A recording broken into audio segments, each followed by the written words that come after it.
What's going on? Yeah, Brother Doug here, part 2 as promised. So first things first, I want to start with comics, since after all, Comic-Con is, solely based on comics.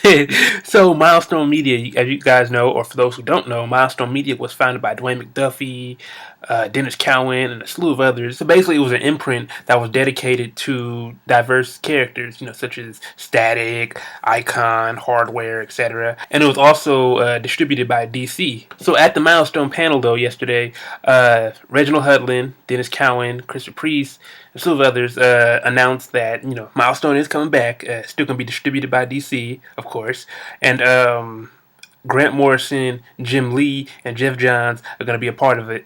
So that's pretty dope. I was complaining earlier, about white writers writing black characters and definitely Xing us out, but it's cool. But people at the level of Jim Lee and Jeff Johns and Grant Morrison, they get a pass. Just like I told y'all yesterday, people flashing at me on the comment section like, oh, well, you don't like Brian Michael Bendis? No, I love Brian Michael Bendis. Hell, that's only the Marvel title I'm getting when that all new, all different season starts. Now on to the movies. All right, so I got to start with save the best for last. So right now, Fox Marvel, the Deadpool preview, I saw that. That was crazy. I love Deadpool because he breaks the fourth wall and he takes stuff seriously, but he's still fun with chimichangas and whatnot. For X-Men Apocalypse, so apparently Wolverine's not going to be in this one. They teased that though. Before I could talk about Apocalypse, Old Man Logan is supposedly going to be the third Wolverine movie.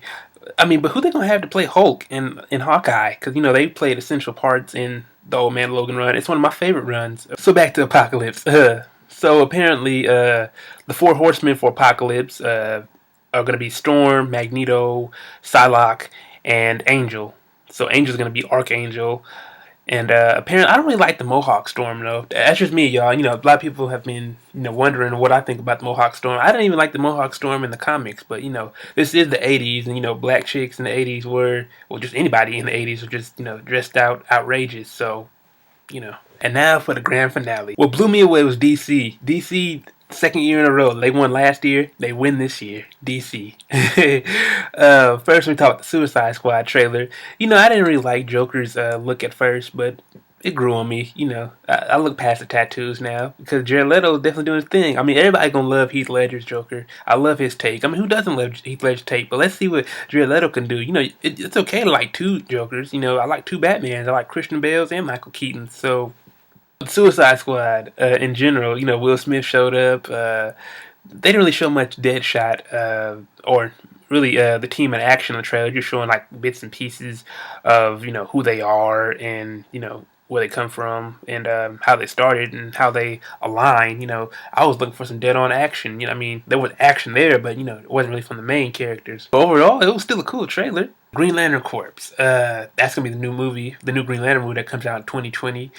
So Tyrese might be Jon Stewart after all, and Chris Pine might actually get to play Hal Jordan. But I wonder who they're gonna cast to play Kyle Rayner and the other Green Lanterns. Because I'm not really no big Green Lantern fan per se. Man, I'm just saying that a lot. I'm not a big fan of this. I'm not a big fan of that. But that's why I had you guys to help me. But I'll tell you what was a cool trailer: the Batman vs Superman one. That one was awesome. You finally get to see Superman in action. So apparently Batman loses the first round, but then comes back with the Kryptonite suit, and apparently Wayne Enterprises and LexCorp team up to build Kryptonite off of Zod's body. Which makes sense because I'm not really big on the Superman lore, but Kryptonite came from Krypton, but since Krypton is destroyed, it was also cool to see Wonder Woman in action. But here's one thing that had me puzzled about the trailer. Get me right if I'm wrong. Do people know that Superman is Clark Kent? Vice versa, because when Perry White, Lawrence Fishburne was telling him, Clark Kent going up against Batman, was he talking to Clark as a reporter, going up to Batman, or was he talking to him as Superman? I guess I'll have to wait till next year to find out, right? Alright, so those are my highlights about Comic-Con this year. Hopefully I'll be there next year to tell you guys some stuff in person. Did I miss anything? Let me know in the comments below. Make sure you like the video, share the video, subscribe, like me on Facebook and Twitter, and like always, deuces.